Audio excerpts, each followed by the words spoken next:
So last session के अंदर हमने डिस्कस किया difference between small G and capital G and discuss about the mass and wait.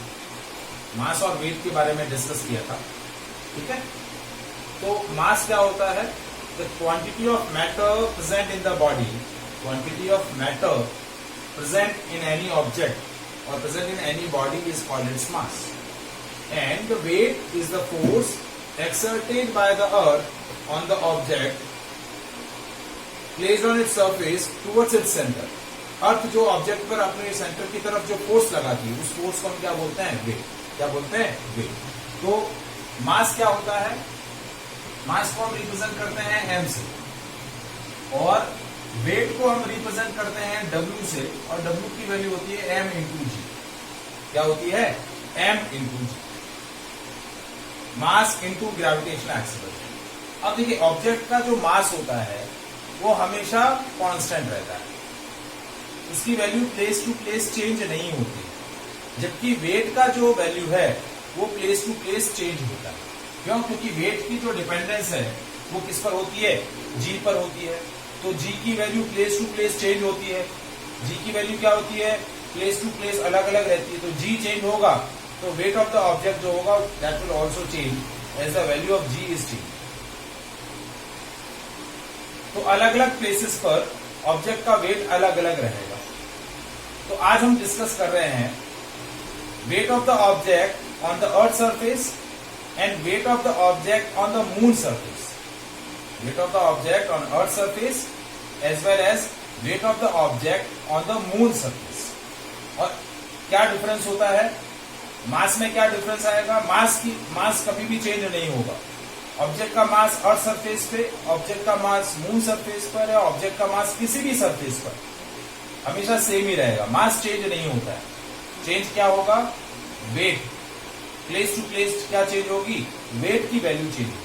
Place to place जो wait होगा वो अलग अलग रहेगा। तो आज हमारा जो टॉपिक है वो है, फर्स्ट है weight of object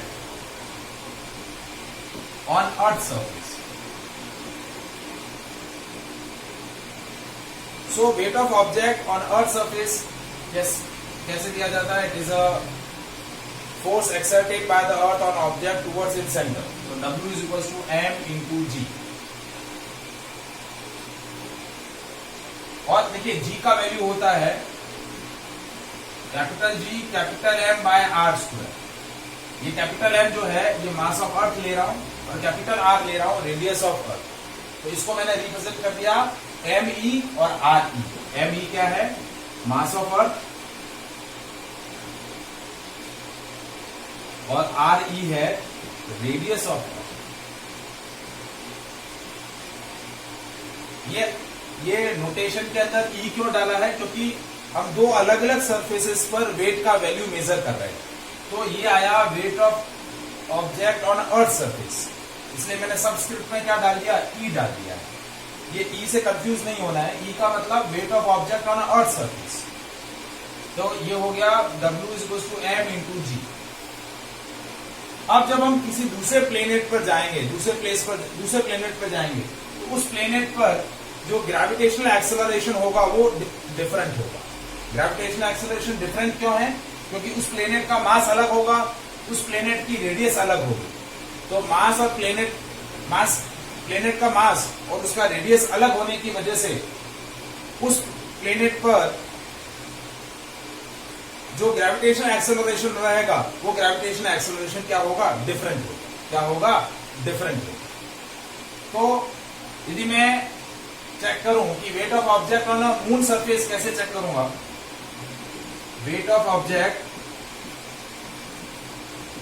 on moon surface तो हो जाएगा M फॉर मून। इसकी वैल्यू क्या होगी? M इंटू जी डैश। जी डैश क्या है? That is gravitational acceleration on moon surface.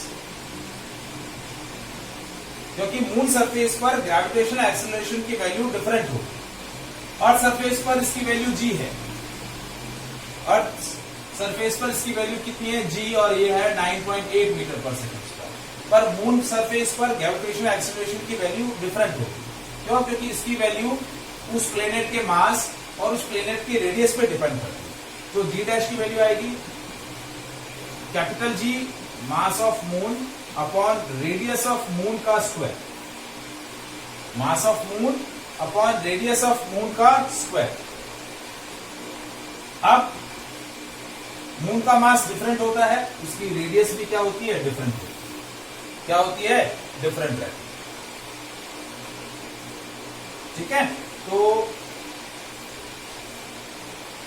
ये क्या है? मास ऑफ मून, और ये है Rm क्या है? Radius of moon. तो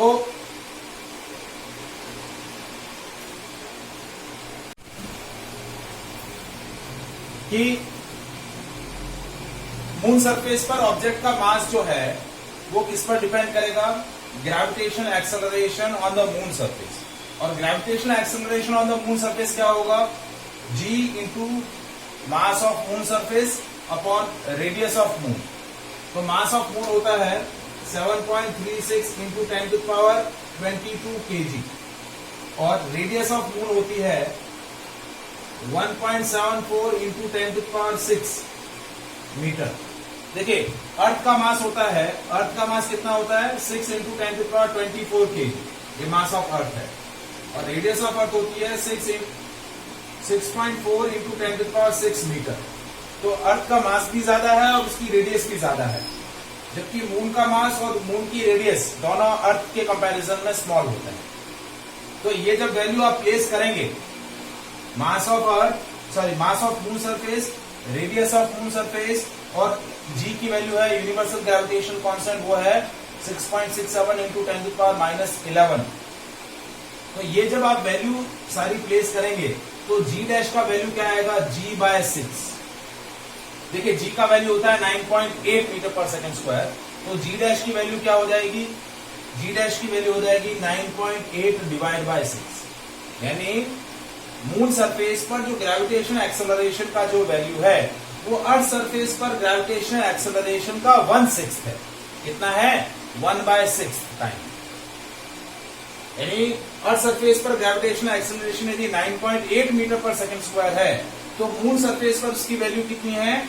9.8 डिवाइड बाय 6। ये कहां से आया? जब आप capital G mass of moon को मल्टीप्लाई करेंगे और डिवाइड करेंगे रेडियस ऑफ मून के स्क्वायर से, तो ये जो वैल्यू आएगी, ये वैल्यू आएगी 9.8 डिवाइड बाय 6।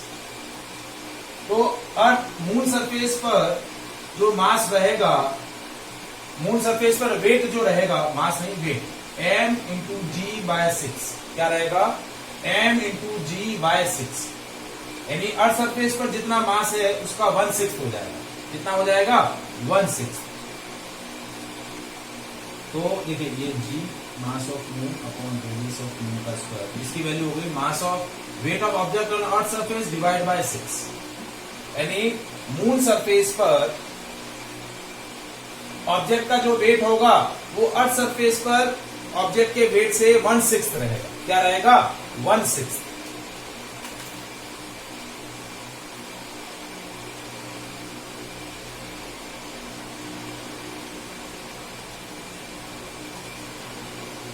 तो यदि ऑब्जेक्ट का वेट अर्थ सरफेस पर है m इंटू जी, तो मून सरफेस पर ऑब्जेक्ट का वेट कितना होगा?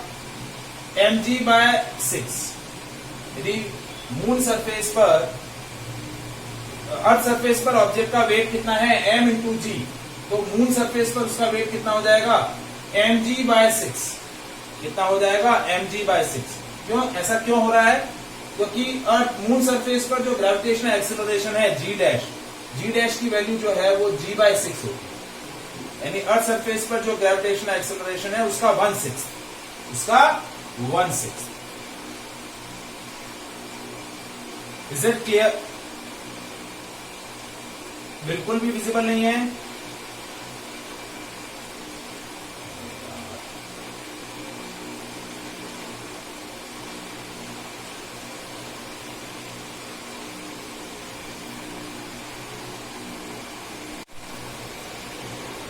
So weight of the object on the earth surface is mg and weight of the object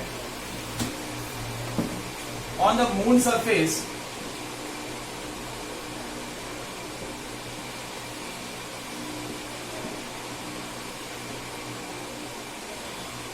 is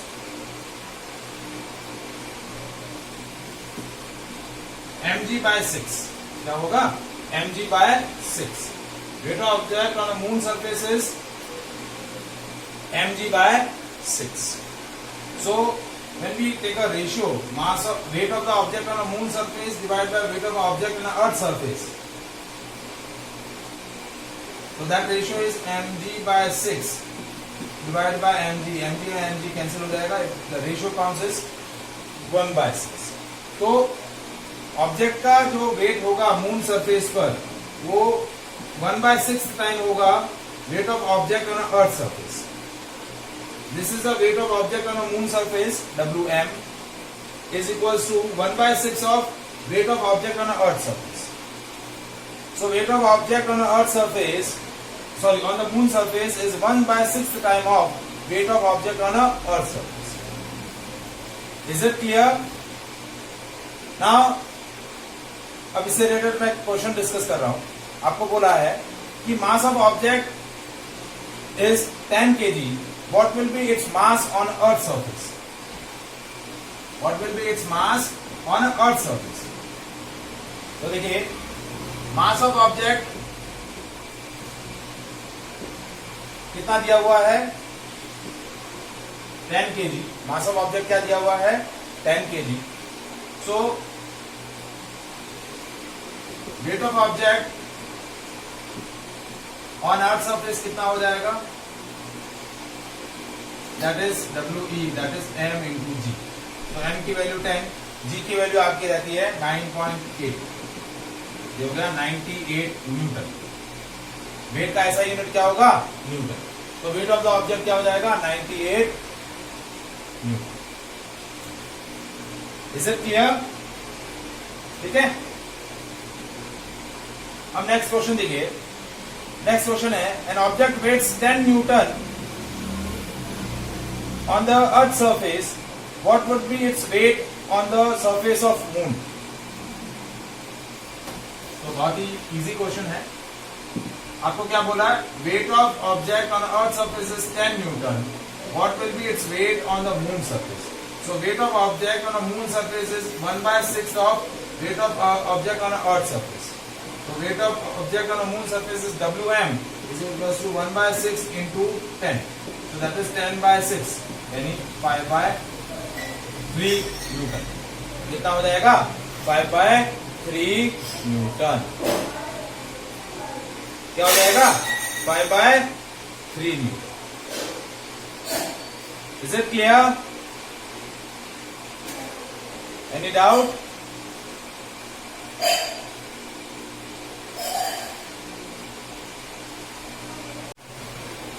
next question देखिए. नेक्स्ट क्वेश्चन है, weight of the body on earth surface is 98 newton, where the acceleration due to gravity is 9.8 metre per second square. What will be its mass and weight on the moon surface? ठीक है. आपको क्या बोला है? Weight of object on earth surface कितना दिया है? 98 newton. तो that is equal to m into जी. जी की वैल्यू दे रखी है 9.8 मीटर पर सेकेंड स्क्वायर.